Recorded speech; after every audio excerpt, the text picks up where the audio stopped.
G'day legends, welcome to the very first episode of the OldSkool Broncos podcast. If you've stumbled onto this, then you're probably a Broncos fan already. Whether you've been on the ride since '88 or you're just new to the jersey, this one's for you. I'm not a footy journalist, I'm not a stats nerd, I'm not claiming to be an expert. I'm just a bloke who's been riding the highs and lows of the Brisbane Broncos since I was 8 years old, when the club kicked off back in the day. I've followed the Broncos every step of the way for nearly 4 decades. From Alfie's magic to Lockie's calm, from the glory years to the heartbreaks, I've seen it all. And like you, I've developed a lot of opinions along the way. And that's what this podcast is about. Not match breakdowns, not headline chasing, just deeper thinking about what's going on at our club. We'll talk big picture, why players really move on, what culture actually means, why coaching styles matter, and why fans like us need to ask better questions. I'm going to give you my take, sure, but more than that, I want to encourage you to think, debate, and discuss respectfully. No cheap shots, no personal digs, just smart footy talk from fans who care. Some weeks you'll agree with me, some weeks you won't. And that's the point. Let's bring back the good old pub chat, not the angry comments section. So, a bit about me.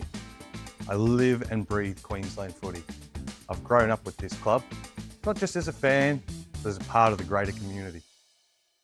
I'm not here to pretend I know it all. I'm here to start a conversation that goes deeper than sack the coach or we need a better halfback. If you're the kind of fan who wants more than the same old headlines, then welcome. If you miss the old days, but also want the club to evolve, you're in the right place. If you think being a Broncos fan should mean something, then let's ride this out together. But before I wrap up, a few things I'd like to know about you. When did you start to follow the Broncos? What moment sealed it for you? Was it a grand final, a player, a miraculous moment? And what's the one thing you wish fans would think more about when it comes to this club? Drop a comment below or flick us a message. This podcast is as much yours as it is mine. So that's it for this little introduction. Next time we're diving straight into something meaty. So please hit subscribe, tell a mate, and let's bring back proper Broncos footy chat. The old school way. Yeah! OldSkool Broncos! Yeah!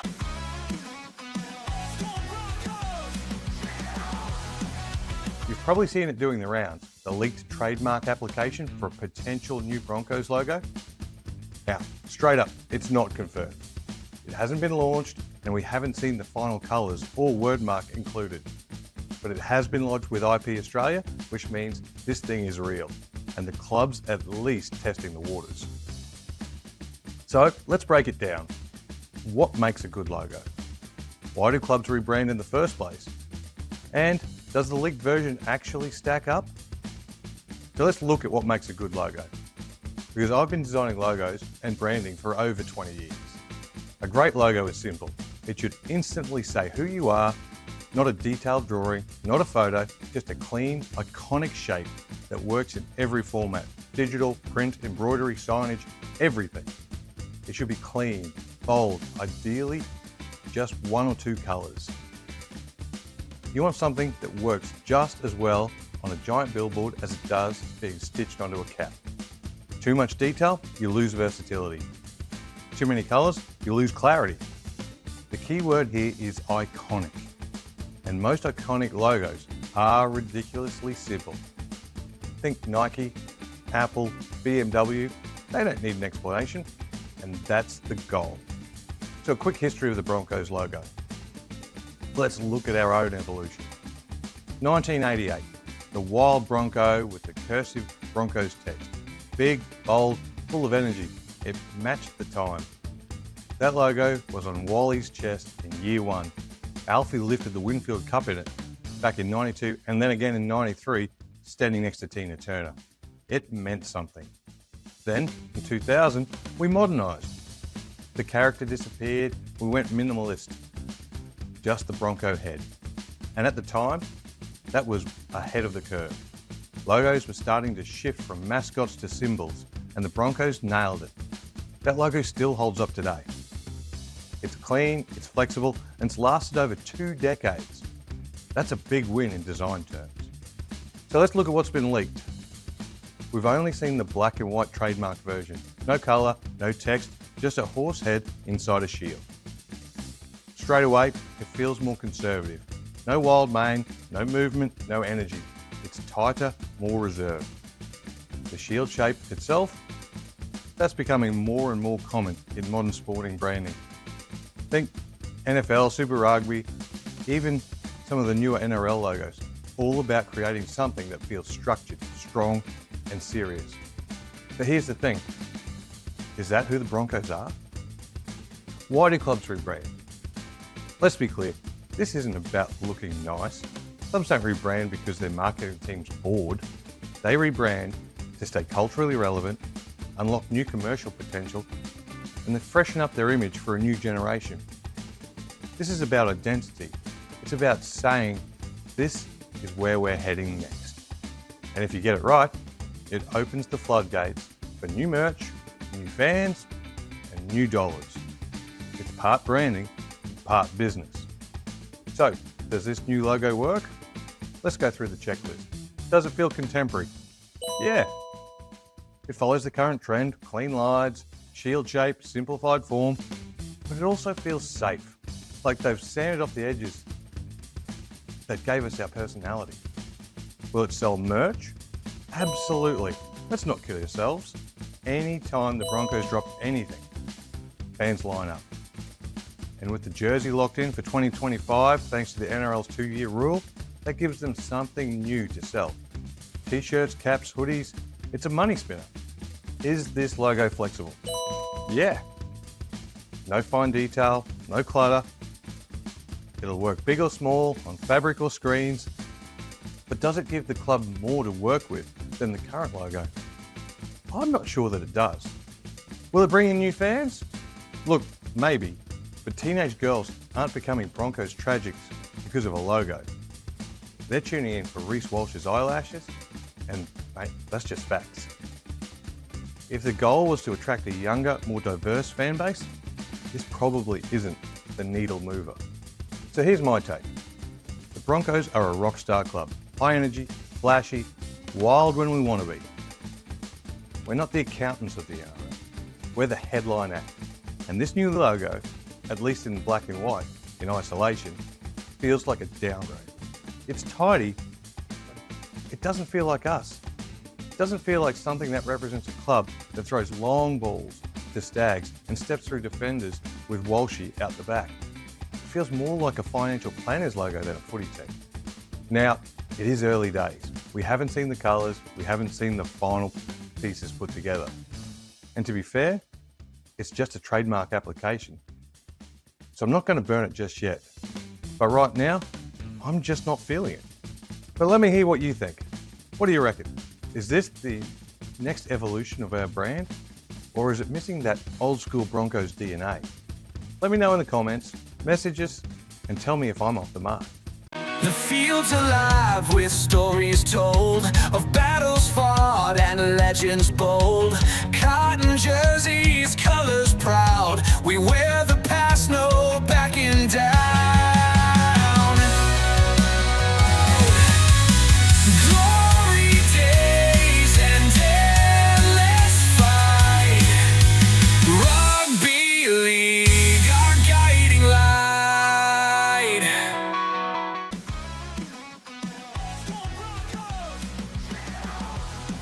Today, we're talking about a name that hasn't hit the mainstream yet, Tom Duffy. If you're not across him yet, don't worry, most aren't. But Broncos should be paying close attention to this move. See, Duffy is a 21-year-old halfback who's reportedly just been signed from the Cowboys. Highly rated as a junior, spent time developing in the Queensland Cup, and was viewed by many as the next Cowboys number 7. Now, if reports are to be believed, he's headed to Red Hill. And I reckon this is more than just a depth song. Let's lay it out. Jock Madden has left the Broncos and joined the Tigers. Adam Reynolds is extended for one more year, but we know that's his last hurrah. Ben Hunt joined us for a short stint till the end of 2026. And we've got Kobe Black, the junior prodigy that everyone's talking about. So where does Duffy fit in? This is about planning for the next era. Reynolds and Hunt aren't the long-term solutions. They're the stopgap. Ezra Mam is locked in. The missing piece is who's going to partner him in the halves for the next decade. Now here's where it gets interesting and a bit eerie because this feels awfully familiar. Let's rewind to our own Tom Dearden. Remember that? We rushed him in, threw him into a struggling team, hailed him as the next Alfie, and then left him out there to drown. It wasn't his fault. He was too young, not ready, and didn't have the support around him. He left the club broken, and in no time, he's rocketed into the Queensland 5'8" spot, and now the halfback. Now let's flip the script. The Cowboys just did almost the exact same thing to Tom Duffy. They talked him up, fast-tracked him, and then dropped him early in the season. And now, looks like they've let him walk. And guess where he's landed? Yep, Red Hill. Is this history repeating? Or is this a chance to get it right this time? Here's what I love about the Broncos' approach this time. We're not rushing anyone. Duffy will come in behind two seasoned pros, Reynolds and Hunt. He'll learn, train, watch and mature. He'll be surrounded by a confident team with a clear identity. Same goes for Kobe Black. We're not putting all our chips just on one kid. We're building options and creating competition, and that's what good clubs do. So what's the succession plan? Reynolds and Hunt both come off contract at the end of 26. Between now and then, we'll see Black and Duffy develop. By 2027, the club will have to make a call. Is Kobe Black the long-term 7? Is Tom Duffy ready to step up? Does Hunt go around another year? Or does someone else emerge from the juniors or our recruitment net? This is about making sure Ezra Mam has a rock-solid partner in the halves and not gambling it all on one teenage star. So what do you reckon? Have we learned our lesson from the Dearden debacle? Can Duffy become the halfback we hoped Dearden would be? And do you like this slow cooking approach? Or should we be locking in clear future number 7 right now? Let me know in the comments. I'd love to hear your opinion. Remember to like, share and subscribe to help support the Old School Broncos podcast.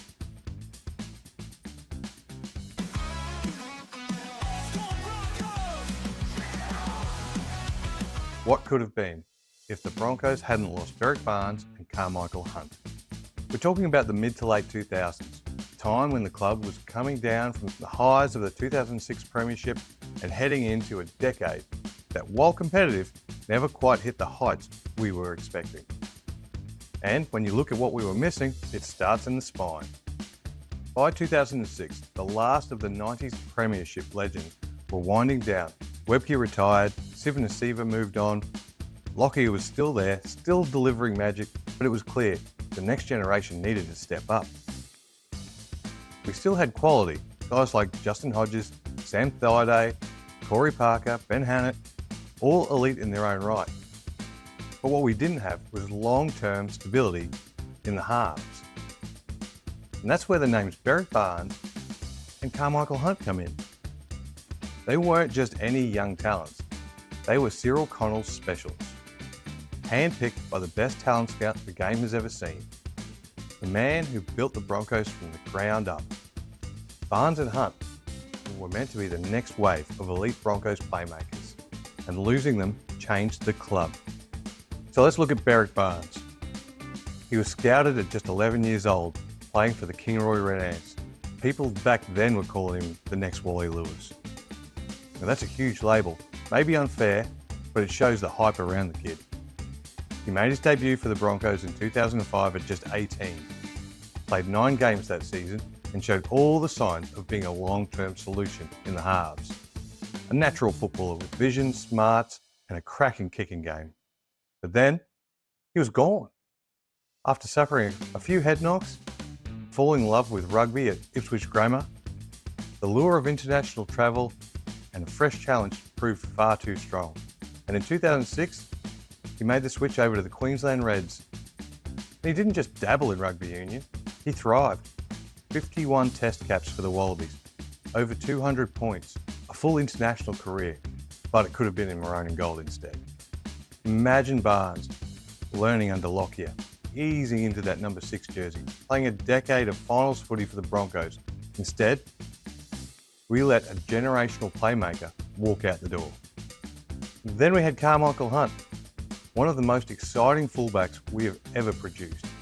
Debuted in 2004 at just 17, the Broncos had recruited Motu Tony as the expected number 1, but Hunt shocked everyone, storming into first grade and never looking back.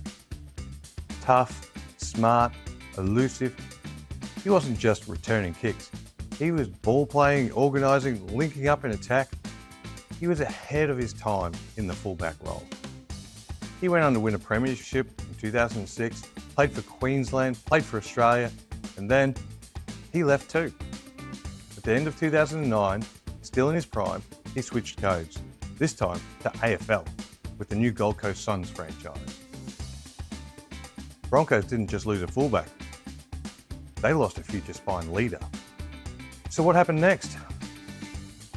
Well, Lockyer kept us in games for a few years, mostly off his own brilliance, but the club was scrambling for a plan. Peter Wallace was recruited and did a job, but never really reached that elite level. The club rotated through names like Joel Moon and Corey Norman. They were talented, but green, and none of them truly clicked. Ben Hunt debuted in 2009, but he wasn't brought in as a halfback right away. He played off the bench, filling in as hooker or utility. It wasn't until 2014, 5 years later, that he finally became the club's regular number 7.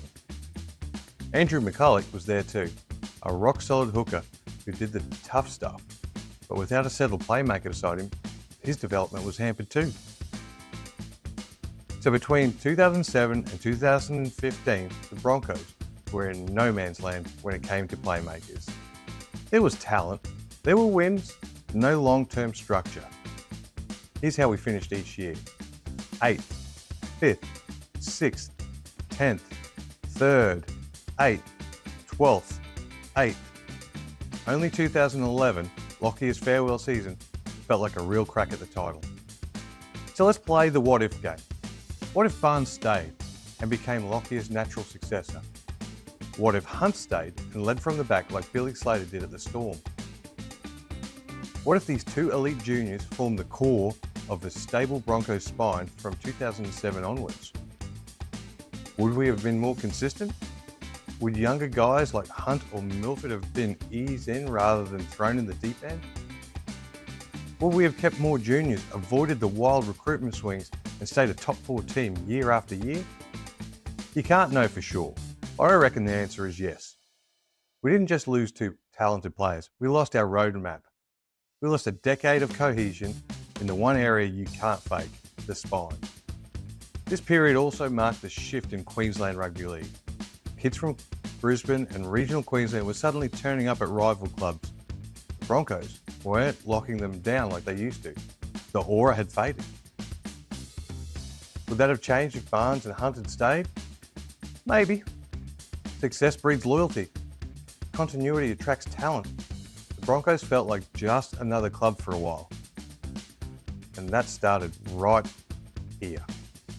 We eventually rebuilt. That 2015 grand final run brought us back.